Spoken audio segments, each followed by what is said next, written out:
امید کی بات ہے کوئی پاکستان کے لیے؟ ہم ان حالات سے نکل سکتے ہیں، نکل پائیں گے؟ آپ کیسے دیکھتے ہیں اس سچویشن کو؟ دیکھیے، جب کسی آدمی کا جسم بیمار ہو جائے تو ڈاکٹر اگر اس کو امید دلاتا ہے تو یہ اس کے ساتھ زیادتی کرتا ہے.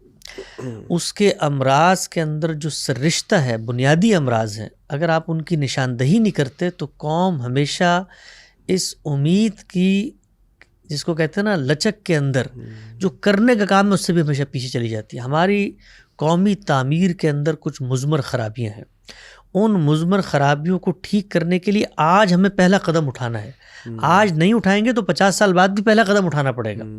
وہ قدم اٹھے گا تو اس کے بعد کوئی تبدیلی کا سفر آگے بڑھے گا. وہ پہلی تبدیلی کیا ہے؟ ہم کون ہیں، دنیا کے اسٹیج پہ ہماری کیا حیثیت ہے، اس کو ہم پہچانیں. پاکستان بنا ہے، بننے کے بعد سے لے کر آج تک 70 سال ہو گئے. دنیا کا کوئی ملک ایسا نہیں ہے جہاں پر یہ بحث ہو رہی ہو کہ ہم بنے کیوں تھے. یعنی ہمارے اندر آج بھی پاکستان کا مطلب کیا لا الہ الا اللہ تھا، یا قائد اعظم کی جو ہے وہ تقریر تھی جس کی سیکولرزم اور اسلام کی بحث تھی. اچھا، وہ مل بھی تو دونوں چیزیں جاتی ہیں نا. میں بھی ایک زمانے میں رہ رہا، جب انسان زیادہ نوجوان ہوتا ہے تو ایسی چیزیں پڑھ رہا ہوتا ہے. وہ تو بھائی قائد اعظم اسلامی پاکستان چاہتے تھے، سیکولر پاکستان چاہتے تھے، تو پڑھتے گئے تو سب ہی ریفرنسز مل گئے کہ اگر اس بات کو ثابت کرنا ہے تو یہ والا صفحہ موجود ہے، اس بات کو ثابت کرنا ہے تو وہ کتاب موجود ہے. وہ اصل میں ہمیشہ ہم ثابت کرنے کی نفسیات سے چیزوں کا مطالعہ کرتے ہیں تو اس میں ہر ایک کو ہر چیز کی دلیل مل جاتی ہے. آپ اگر چیزوں کا حقائق کو جاننے کی نظر سے جائزہ لیں، مثلا ابھی چھوٹا سا سوال ہے نا، ابھی پاکستان بننے کے پیچھے کیا محرک تھا، یا پاکستان کو مذہبی اسٹیٹ ہے یا نیشن اسٹیٹ ہے، اس کو جاننے کے لیے جو سادہ طریقہ ہے وہ یہ کہ جس دور میں یہ نیشن اسٹیٹ یا مذہبی اسٹیٹ وجود پذیر ہوئی ہے، وہ جن لوگوں نے آزادی دی ان سے جا کے پوچھنا میں آپ نے کس اصول پہ بنایا تھا. یعنی وہ تو دنیا کا عالمی عرف ہے نا، اس عالمی عرف کے اندر لکیریں کھینچی جا رہی ہیں. وہ لکیریں اگر مذہبی تفوق اور برتری کی بنیاد پہ کھینچی جا رہی ہیں تو اگلا سوال پیدا ہوتا ہے کہ ہندوستان سے ہماری آزادی کا مقصد کیا تھا. یعنی یہی تو ہمارا مقدمہ تھا ہندوستان میں کہ بھئی اکثریت کے نہاب کے نیچے آ کر ہم دب جائیں گے، ہمیں آزادی حاصل نہیں ہوگی. اچھا، وہ وہاں سے آپ نے آزادی حاصل کی اور کرنے کے چند سال بعد اس پورے کے پورے تصور کو ڈسٹرائے کیا، اور اس مملکت کو جو نیشن اسٹیٹ کے اصول پر بنی تھی، قومی ریاست کا تصور اس دور کی پیداوار ہے.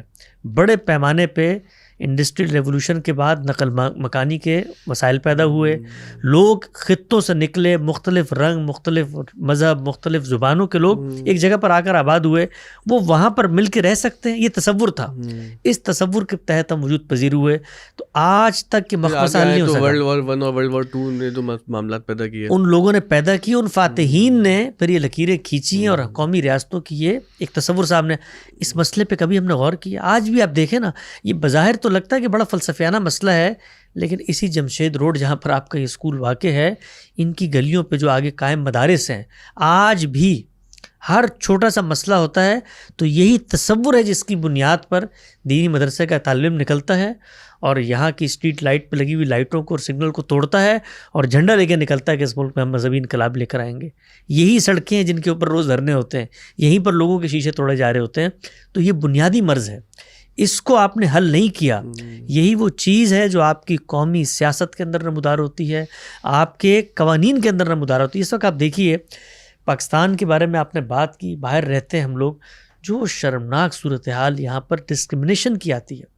مذہبی قوانین، بھئی آپ کا ایک نقطہ نظر ہے، میرا ایک نقطہ نظر ہے، آپ میرے نقطہ نظر کو کفر کہیے، شرک کہیے، بدعت کہیے، ارتداد کہیے، مجھے آپ کیسے مجبور کر سکتے ہیں کہ میں بھی اپنے آپ کو چور کہوں؟ بھئی آپ کی نظر میں چور ہوں نا، میں اپنے آپ کو چور نہیں سمجھتا، میں اس کی ایک تعویل کرتا ہوں. تو ہر شخص جو کسی بھی آزاد سوسائٹی میں رہتا ہے اس کو حق ہوتا ہے. ہمارے ملکوں کے اندر قانونی پرسیکیوشنز کے نظام بنائے گئے، پھر سول ملٹری کشمکش. کون سا دنیا کا ملک ہے آپ بتائیے کہ جس کے اندر یہ دائرے کا سفر ختم نہیں ہو چکا کہ بھئی سیاستدان ہے، جمہوریت ہے، اس کو موقع دو، وہ آگے بڑھے گی، اپنی اصلاح کرے گی، اس کے اندر بہتری آئے گی. وقت کے ساتھ ساتھ یہ لوگ بہت کہتے ہیں ان سیاستدانوں کے حوالے کر دیں ہم ملک، یعنی جن کو سورہ اخلاص پڑھنی نہیں آتی، جن کو کوئی اسمبلی میں تقریر کرنا نہیں آتی، یہ سیاستدان نہیں ہے.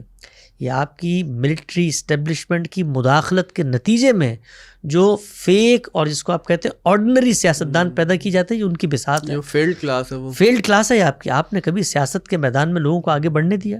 یعنی وہ سیاستدان جو اس ملک کے اندر تھے تقسیم کے وقت، ان لوگوں کے اوپر تو جس نوعیت کا ظلم ہوا، تشدد ہوا، بربریت ہوئی، اور وہی احتساب کا نعرہ، وہی پرانا اسکرپٹ. تو اس سب میں آپ مجھے بتائیے کہ میں اگر آپ کو یہ کہوں جی پاکستان تو چند سالوں میں ایشین ٹائیگر بن جائے گا، اور اس کے کچھ عرصے بعد یہ عالم اسلام کا قلعہ ہوگا، اور پھر اس کے بعد خلافت کا احیاء یہاں سے ہوگا، جس کی مذہبی انٹیلیجنشیا اور دانشوری جاننے پر آمادہ نہیں ہے کہ ہم کس دور میں جی رہے ہیں، اور وہ اس دور میں کھڑے ہو کے عالمی طاقتوں کے ساتھ مخاصمت، کنفرنٹیشن، لڑائی اور جنگوں کی بات کر رہے ہیں. آپ مجھے بتائیے کہ وہاں پر کیا امید کی کرن نظر آئے گی؟ تو میں سچائی کا طالب علم ہوں، اور سچائی یہ ہے کہ ہمارے ملک کو اتنے گہرے، اتنے بڑے امراض لاحق ہیں کہ اگر آپ نے ان کا آج علاج شروع نہیں کیا تو کاسمیٹک چینج سے آپ کسی مین ہول کے اوپر مخمل کا کپڑا تو رکھ دیں گے، وہاں سے تعفن نہیں جا سکتا.